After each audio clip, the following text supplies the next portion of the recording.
Hi, my name is Simon from CramTheExam and welcome to another video where I walk you through another English exam question. In this video I'm going to have a look at the first B2 listening paper, in particular the Part 3 listening question. This question you can find on the excellent website examenglish.com. There's a link to this question and to Exam English in the video description below, so be sure to check it out. It's got plenty of wonderful resources to help you get ready for your FCE, CAE and other English exams. Okay, let's get stuck into the Part 3 question. First of all, before I explain why the answers are the answers, let's just talk a little bit about the question itself. This question is quite a difficult question, and as with all of the other questions, if you get lots and lots of practice before doing the exam question, it will help you. So the more practice you get, the better your score should be. In particular, you should be working on skills of listening for key pieces of information and being able to listen for that information once you've already read a number of different topics, because that's exactly what you've got to do in this question. You're given a certain amount of time to read 6 statements, think about those 6 statements, what kind of context they might be said in, what kind of connected vocabulary there might be to those words, what the key words are in those 6 sentences. So, for example, if we have a look at the answers here, let's go through them one by one and highlight what might be the key words. Certainly, prevent learning. That's the main issue from this sentence. Then you've got legal and illegal buying games. Buying games illegally or illegally. So you're listening out for that context, for that discussion. Several things into account. So we're here. This is about a discussion of some kind, pros and cons. And we've got here regulators, so we might have something to do with law, rules, that kind of thing. For speaker number 4, we're looking for benefiting society, so positives for the public, positives for other people outside of gaming. And then we've number 5, unnecessarily worried about the harmful effects of games. So we're looking for something about fears, about worries, about harm, etc., etc. And even if we have a look at the answer, which we don't need,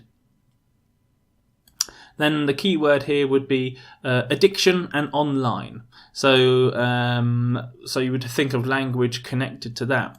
So let's move that back to our answer, which is this one here, preventing children from learning other things. So even before we do the listening, we should be going through the process of not just reading, but also thinking about connections and so on. And once again, if you practice this skill, then it will help you, that skill in particular, then it will help you when you do the listening. Because when you do the listening, you're not just listening to the listening and you're just thinking what's going on here, but you're actually listening for what each topic is about or each little text is about. So if you just listen to the 5 texts, speaker number 1, it talks about education. It talks about how about learning in general, success in learning, or the fact that there's no success. So number 1 is about education or making progress in learning. Number 2, you have the discussion about legality, illegality. You've got the pirated versions, restrictions. So you've got speaker number 2 is about that kind of thing. Speaker number 3, there is a discussion in this. So you're saying you can do this, but on the other hand, you've got this. Then you've got the government's regulating games. Then businesses need to make money. So you've got that discussion element in there. Speaker number 4, when you're listening to this, one thing that you might get is how there's a sense of community when you're playing online games, and that the rules of the community of online are different to the rules of society at large. And number 5, it talks about violent behaviour and reactions to gaming. So even if you didn't listen to or you didn't read the 6 statements and you just did the listening, you should get into the habit of summarizing those listening texts into a sentence or two, so you get the general idea. This is very similar in approach to the use of English Part 7 reading paper, where you've got to be able to read something and summarize it in a sentence so you can then connect it to the answer. So it's the same kind of skill, but reading, not listening. So you've got to, in general, you've got to be able to practice being good at summarizing, and you can only be good at it if you get enough practice at it, unfortunately. But of course, for this exam, you get to read the statements first, then you get to listen to something. So if you're good at this and you're good at that, once you've done the listening, you should already be putting those connections together. And then when you do the listening for the second time, that's when you should be making sure or confirming what it is that your answers from the first listening. Other people will have different approaches to this listening question. There are a number of different ways that you can do this. I would advise you simply do the hard work before the exam, get good at summarizing, and then it make your life a little bit easier. Okay, let's go through the answers and find out why the answers are the answers. And as always, we're looking for vocabulary links or contextual links between the text and the answers. Now, speaker number 1 is about preventing children learning other things. And we can see this in a number of places in the script.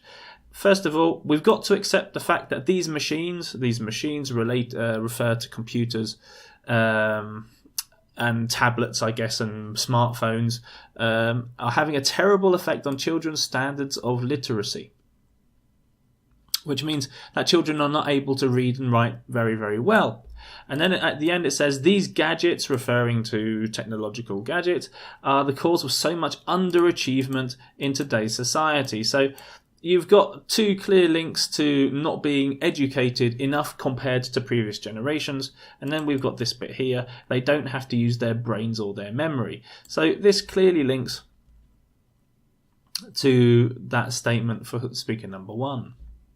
For speaker number 2, where are our vocabulary links?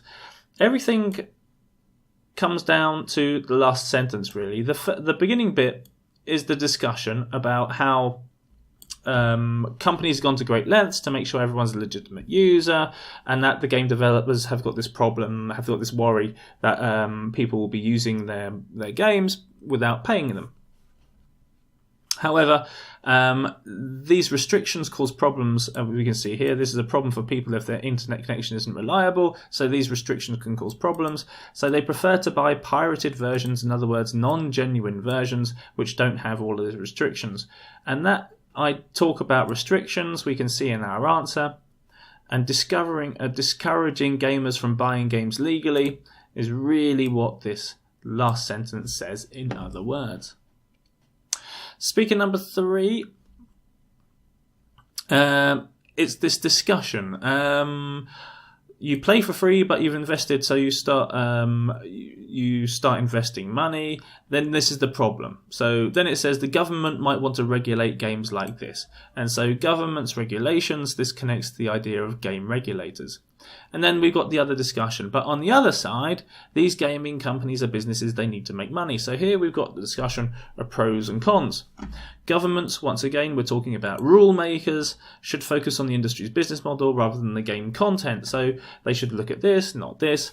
And then we've got our key vocabulary here. It's a balancing act. In other words, you've got to balance a number of things at once, which links to taking several things into account. For speaker number 4, the answer is the nature of computer games could benefit society. And this is our discussion of the community of online gamers as opposed to the real life community. And we can see a number of pieces of vocabulary that connect to benefiting society. So here, we should start thinking about how we can incorporate the positive spirit of gaming into our real lives. Real lives is the connection to reality. And then we've also got this bit here. The sense of community in the gaming world is actually really strong, and we need to bring this together to accomplish tasks in the real world. Real world, another link to society, and another positive how it might benefit society. So clear vocabulary links there.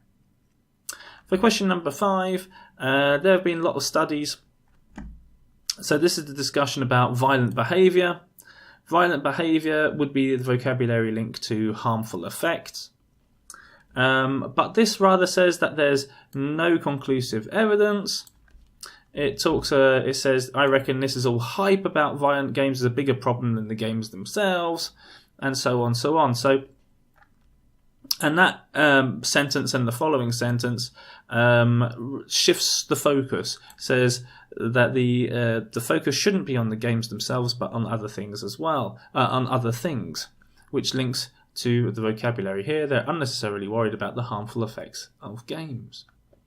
So this is a difficult question. You've got to practice lots of skills at the same time. But as I kept on saying at the beginning, this all comes down to preparation before the exam. You really got to make sure that you've done at least, 6, 7, 8, 9 of these before, and feel comfortable with it before you do the exam. And we've still got another 2 of these exercises to do in the remaining few weeks ahead of us in the course, but also in your course books you'll also have plenty of opportunities to practice these skills as well, so don't forget about your course books. And if you've got one of the leading course books, then my website CramTheExam should be able to help you out there. Okay, we went through that quite quickly, maybe a little bit too quickly, so if you want me to explain any of my points in any more detail, then leave a comment below and I'll happily do so, or if you disagree with anything that I said, also let me know. Okay, thank you very much for watching the video, and I'll see you again soon.